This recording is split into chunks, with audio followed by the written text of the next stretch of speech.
Beauty and the Beast. A long time ago, in a faraway land, there was a wealthy man named Stefan, who lived in a mansion with his 3 daughters, Giselle, Kristen, and Beauty. The last was so called because she was the fairest in all the land, being as kind as she was beautiful. They were all very beautiful, but only Beauty was pure of heart. Her sisters were selfish and vain.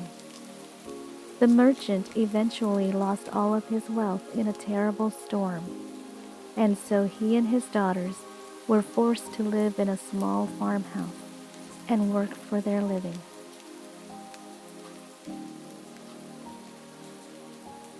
After some years of this, a sailor came to tell the merchant that one of his ships had come back from the seas, having escaped the destruction. Stefan immediately set out to discover whether it contained anything valuable. Before embarking on his journey, he asked his daughters if they would like him to bring any gifts back for them. The oldest two asked for diamonds and jewels and expensive dresses, thinking that his wealth had returned. Beauty, however, did not want anything except that her father would return home safely. Her father would not hear of this and insisted on giving her something. Finally, she relented, saying, "Very well, father. If you are to get me something, then make it a single white rose, for they don't grow in these parts." When Stefan arrived, however, to his dismay, he discovered that pirates had stolen his ship, and it was long gone. He was in exactly the same position as before, except miles from home, and he hardly had enough money to get back, let alone fulfill his promises of jewels and dresses to his daughters. His heavy heart weighed him down as he made the long journey back to his girls. Cold and tired as he was, he couldn't even afford to stay at an inn to rest. But it was growing dark fast, and dark clouds overhead predicted rain.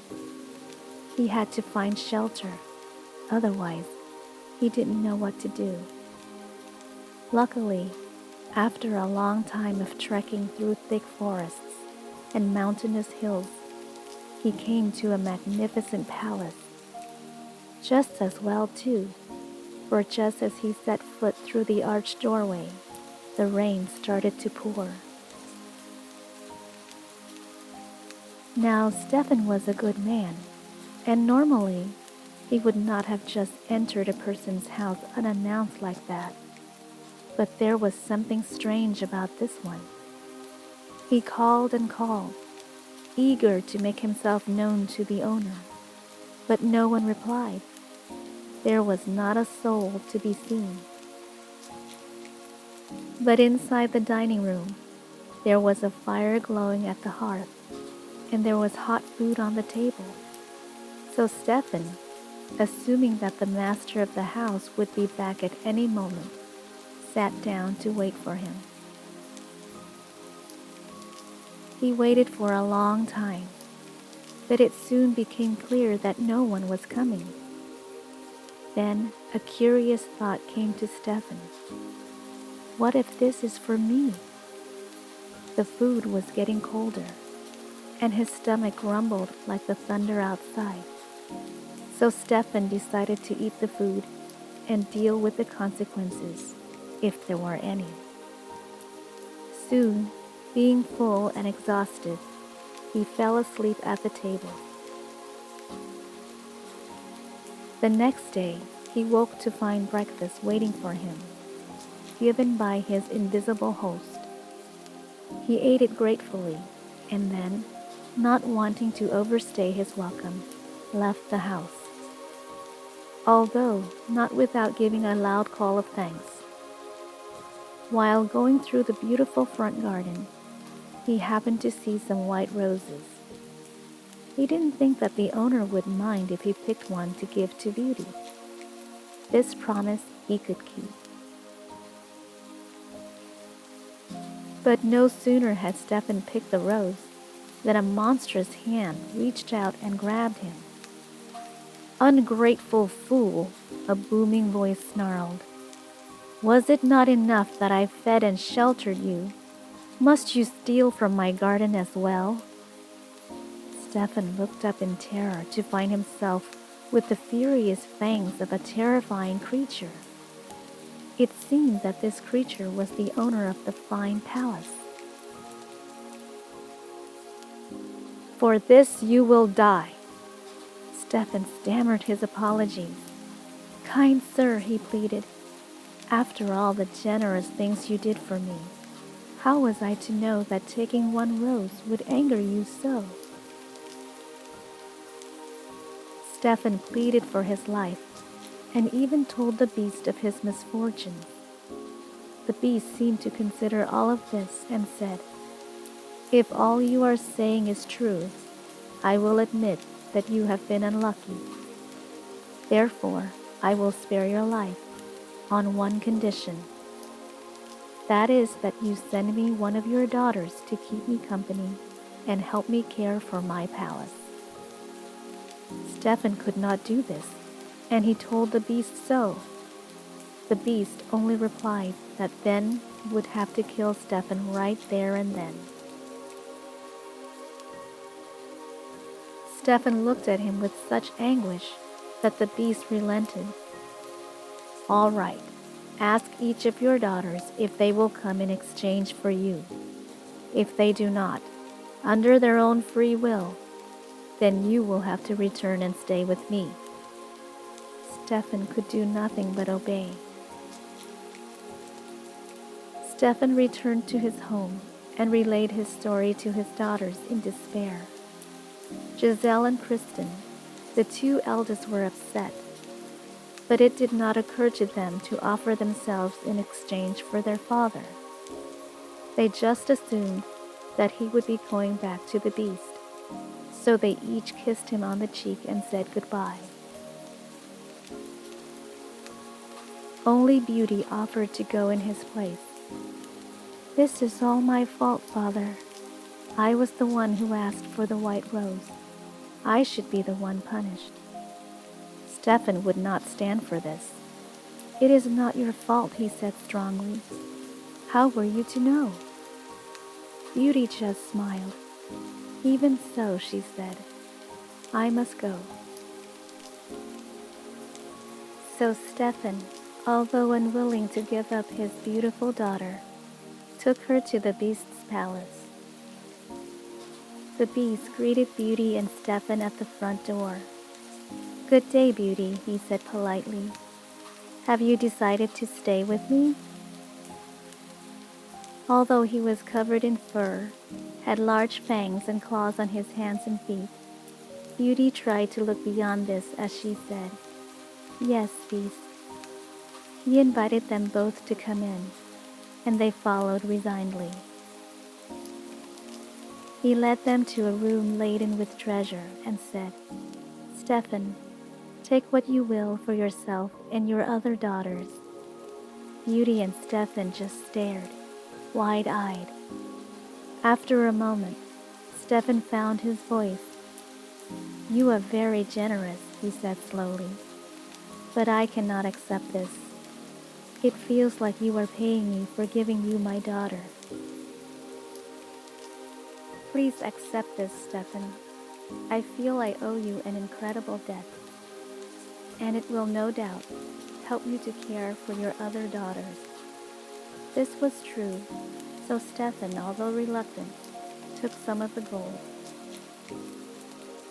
With a heartfelt goodbye, Stefan left Beauty for what he thought would be forever. The beast took Beauty for a tour of her new home. You will find music and books and everything you wish to keep you content. If there is something you lack, let me know and I shall supply it. Thank you, Beast, you are too kind. Can I be of any help to you? Just be happy, Beauty, the Beast replied softly. Your being here is already more help than you know. Beauty was surprised. He really wasn't as horrible as she first thought that he would be. Perhaps things weren't always as they first appeared.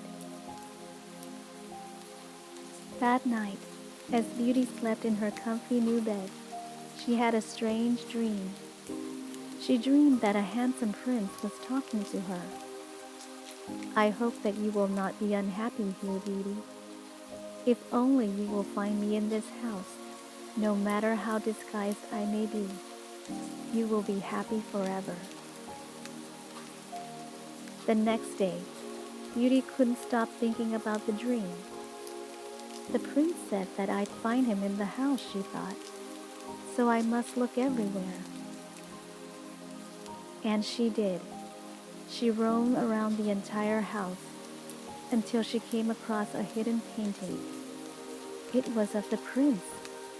It was exactly like him, which meant that her dream had to have been true. She vowed to find and try to help him. Many months passed, and Beauty continued to have dreams of the prince. She also found the Beast kinder and kinder with each passing day. However, she was beginning to miss her family terribly. The Beast noticed her distress and told her that he gave permission for her to visit them. I do not want you to be unhappy, he continued. And if you are unhappy and wish to stay with them, you do not need to come back.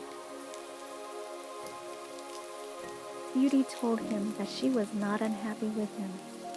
She was quite the opposite. She just wanted to visit her family, and then she would come back. I am pleased to hear that, Beauty. I'll give you this ring, and when you want to return, just twist it on your finger, and it will transport you back to me. They said farewell, and Beauty embarked on her journey back. Beauty returned to her home and found that it was now improved with the money that Stefan had accepted from the Beast. She was glad that they were not poor anymore, and even gladder to be home. For a while, Beauty was very happy, but as the weeks sped by, she began to think more and more of the Beast, and wondered how he was doing without her. He must be terribly lonely, she told her sister. I can't believe that I ever thought he was ugly. He is beautiful from the inside and out. I miss him a lot. That night, Beauty had a strange dream. She had not been visited by the prince in a long time, but he was back now, and he looked sick. Haven't you found me, Beauty? Do you not love me too? Do you not want to help me? She woke up at once, and although she was very confused, she knew that she had to get back to her Beast right away. So she twisted the ring around her finger. Immediately she was back at the palace, where the Beast lay on the ground. She fell to her knees. It was all her fault. She left him, and now he was dead. When she bent close to him, however, she discovered that he was still alive. "Oh, Beast, I'm back," she said. "I'm back to take care of you. I never knew how much I loved you until now." As Beauty said this, there was a blinding flash, and right before her eyes, the prince was standing where the Beast had been. The Beast had been the prince the whole time. He explained to her that he had been enchanted by a witch, and only if someone said that they loved him could he return to his true form.